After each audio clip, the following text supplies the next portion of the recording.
देशभरात आज महाशिवरात्रीचा उत्साह पाहायला मिळतोय। 12 ज्योतिर्लिंगांचं विविध शिवमंदिरात मध्यरात्रीपासूनच भाविकांनी गर्दी केली। 12 ज्योतिर्लिंगांपैकी त्र्यंबकेश्वर, औंढा नागनाथ, भीमाशंकर, घृष्णेश्वर, परळी वैजनाथ ही ज्योतिर्लिंग महाराष्ट्रातील। भीमाशंकर वगळता उर्वरित 4 ठिकाणी भाविकांनी दर्शनासाठी पहाटेपासूनच गर्दी केली। काकड आरतीनंतर दर्शनाला सुरुवात झाली। मंदिरांमध्ये भाविकांनी दर्शनासाठी मोठमोठ्या रांगा लावल्यात। बम बम भोलेचा जयघोषही सुरू आहे। केवळ भीमाशंकर मंदिर देखभाल दुरुस्तीच्या कामासाठी सध्या बंद आहे।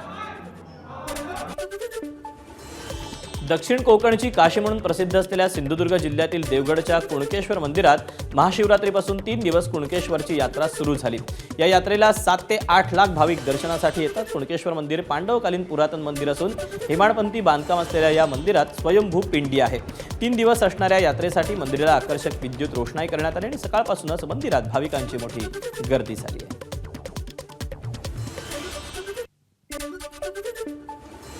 रायगडच्या हरिहरेश्वर मंदिरात दर्शनासाठी भाविकांची मोठी रांग पाहायला मिळाली। समुद्राच्या किनाऱ्यावर असलेल्या या मंदिरात भाविक मोठ्या संख्येने दर्शनासाठी येत असतात। हरिहरेश्वर मंदिरात आकर्षक फुलांची सजावट करण्यात आली असून पहाटेपासूनच विधिवत महापूजा आणि इतर धार्मिक कार्यक्रमही पार पडले। रायगड जिल्ह्यातील सर्वात मोठ्या आणि पारंपरिक यात्रांपैकी एक असलेल्या महाडच्या ग्रामदैवत श्री वीरेश्वर महाराजांच्या छबिना उत्सवाला महाशिवरात्रीच्या शुभ मुहूर्तावर सुरुवात झाली। महाशिवरात्रीच्या दिवशी महाड शहरात प्रत्येक आळीतून श्री वीरेश्वर महाराजांची जंगी मिरवणूक काढत उंच मानाच्या काठ्या नाचवल्या जातात। पुढे 4 ते 5 दिवस हा छबिना उत्सव सुरू असणार आहे। तसंच लाखो भाविक या यात्रेत सहभागी होणार आहेत। 12 ज्योतिर्लिंगांपैकी एक असलेल्या नाशिकच्या त्र्यंबकेश्वर येथील त्र्यंबक राजाचं दर्शन घेण्यासाठी रात्रीपासून राज्यासह देशभरातून भाविक त्र्यंबक नगरीत दाखल झाले। महाशिवरात्रीच्या निमित्तानं त्र्यंबकेश्वरच्या दर्शनासाठी मोठी गर्दी त्र्यंबकेश्वरमध्ये पाहायला मिळाली। त्र्यंबक राजाची पहाटे विधिवत पूजा पार पडल्यानंतर मंदिर आणि परिसर विविध फुलांनी आकर्षकपणे असा सजवला गेला। बम बम भोलेचा जयघोष करत शिवभक्त त्र्यंबक राजाच्या दर्शनासाठी त्यांनी मोठी गर्दी केली। त्र्यंबक राजाच्या गाभाऱ्यात पूजाविधी पहाटेपासूनच सुरू असल्याचं दिसून आलं।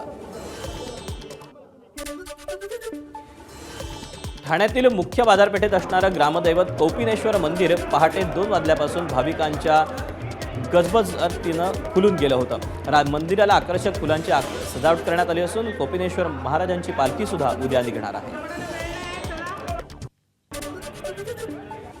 छत्रपती संभाजीनगरच्या श्री घृष्णेश्वर मंदिरात भाविकांनी दर्शनाचा लाभ घेण्यासाठी भल्या पहाटे गर्दी केली। महाशिवरात्रीच्या निमित्तानं ज्योतिर्लिंग श्री घृष्णेश्वरमध्ये देशभरातून लाखो भाविक दर्शनासाठी येतात। आज शिवाचं दर्शन व्हावं ही प्रत्येकाचीच इच्छा असते, त्यामुळे सुलभ दर्शन व्हावं यासाठी मंदिर व्यवस्थापनानं विशेष सुविधा उपलब्ध केल्या आहेत। पोलीस प्रशासनानंही भाविकांच्या सुरक्षेसाठी विशेष व्यवस्था केली आहे।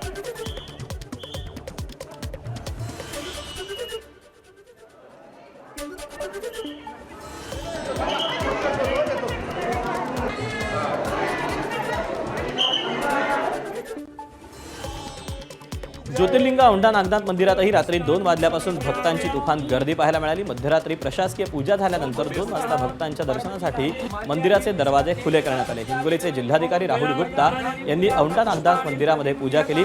आजच्या दिवशी 1.25 लाख भक्त शंकराचं दर्शन घेतील असा प्रशासनाचा अंदाज आहे।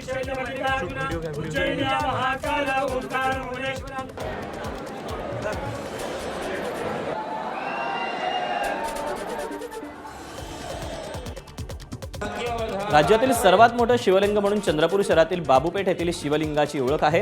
या वैशिष्ट्यपूर्ण शिवलिंगाची आज महाशिवरात्रीच्या निमित्तानं विधिवत पूजा पार पडली। जवळजवळ 400 वर्षांपूर्वी या ठिकाणी मंदिर बनवण्याचा प्रयत्न झाला होता, मात्र हे मंदिर पूर्ण होऊ शकले नाही, त्यामुळे या शिवलिंगाची मंदिरात प्रतिष्ठापना होऊ शकली नाही। मात्र हे शिवलिंग आजच्या घडीला राज्यातील सर्वात मोठं शिवलिंग असल्यानं गेल्या काही वर्षात या शिवलिंगाच्या दर्शनाला आणि पूजेला लोक मोठ्या प्रमाणात महाशिवरात्रीला गर्दी करतात।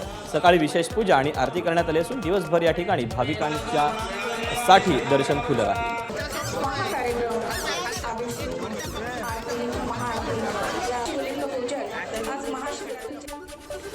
गोंदिया जिल्ह्यातील नागरा येथे प्रसिद्ध असलेल्या प्राचीन पंचमुखी मंदिरात मोठ्या प्रमाणात भाविकांनी गर्दी केली। नागरा येथील हे प्राचीन मंदिर जवळपास 270 वर्ष जुने आहे। दरवर्षी महाशिवरात्रीनिमित्त या नागराधाम मंदिरात महाराष्ट्रासह मध्य प्रदेश, छत्तीसगड आणि विविध भागातून भाविक येत असतात।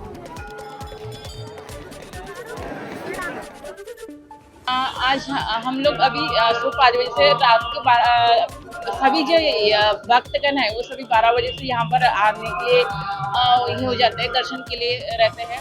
और आजू बाजू के मध्य प्रदेश और छत्तीसगढ़ से भी लोग यहाँ पर आते हैं दर्शन के लिए महादेव जी के। यह बहुत प्राचीन और जागरूक मंदिर है। तो यहाँ की बहुत मान्यताएं हैं कि यहाँ की जो भी मनोकामनाएं हैं वो पूर्ण होती हैं। हम भी 3-4 बजे से यहाँ पर लाइन पे लगे हुए।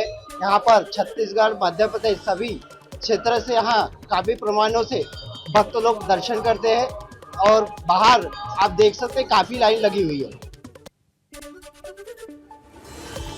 बीडच्या कंकाळेश्वर इथल्या प्राचीन मंदिरात पहाटे महापूजा पार पडली। मध्यरात्रीपासूनच दर्शन आणि अभिषेक सुरू झाला। शंकरानं कंकासूर नावाच्या राक्षसाचा इथे वध केला होता अशी पौराणिक कथा आहे। तर हे मंदिर मोठ्या सरोवराच्या मध्यभागी बांधलेलं असून या मंदिराकडे जाण्यासाठी एक अरुंद पूल आहे। कंकाळेश्वर बीड शहराचं ग्रामदैवत म्हणून ओळखलं जातं। यावर्षी मंदिरावरील आकर्षक विद्युत रोषणाई सगळ्यांचंच लक्ष वेधून घेते।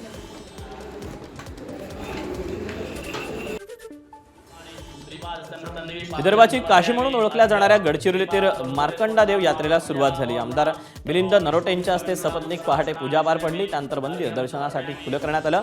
उत्तर वाहिनी वैदगंगा नदीच्या काठावर असलेल्या शिवमंदिरात दर्शनासाठी गडचिरोलीसह चंद्रपूर, भंडारा, गोंदिया जिल्ह्यातून मोठ्या प्रमाणात भाविक दर्शनाला येत असतात।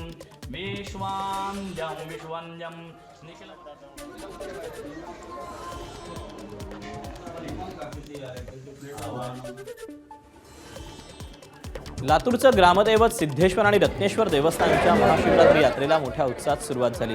दरवर्षी महाशिवरात्रीनिमित्त मध्यरात्रीच्या सुमारास परंपरेप्रमाणे गवळी समाजाच्या वतीनं सिद्धेश्वराला विधिवत दुग्धाभिषेक करण्यात येतो।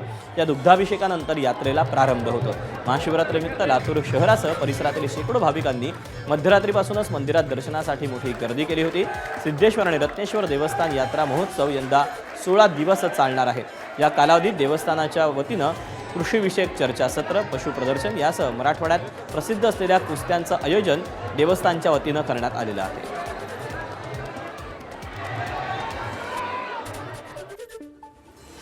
देशातील 12 ज्योतिर्लिंगांपैकी 5वं ज्योतिर्लिंग असलेल्या श्री वैजनाथाच्या दर्शनासाठी परळीत भाविकांची रांग लागली।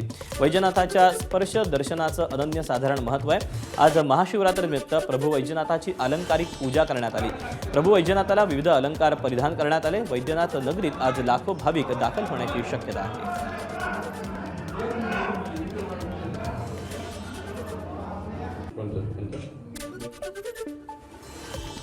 उज्जैनच्या महाकालेश्वर मंदिरात मध्यरात्री पारंपरिक भस्म आरती झाली। यावेळी दर्शनासाठी भाविकांनी गर्दी केली होती।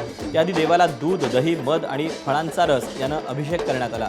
सलग 44 तास ही पूजा विधी सुरू होता।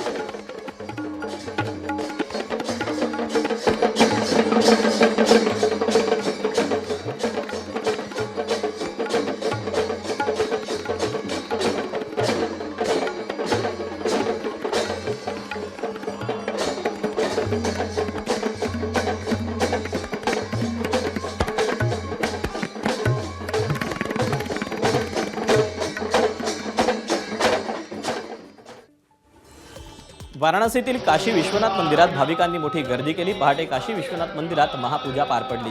त्यानंतर दर्शनाला सुरुवात झाली। ज्योतिर्लिंगांपैकी एक असलेल्या काशी विश्वनाथामध्ये मध्यरात्रीपासून भाविकांची गर्दी झालेली होती।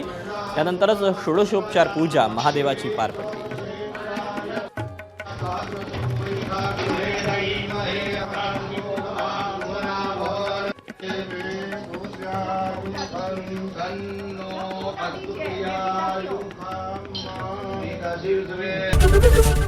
एबीपी माझा, उघडा डोळे बघा नीट।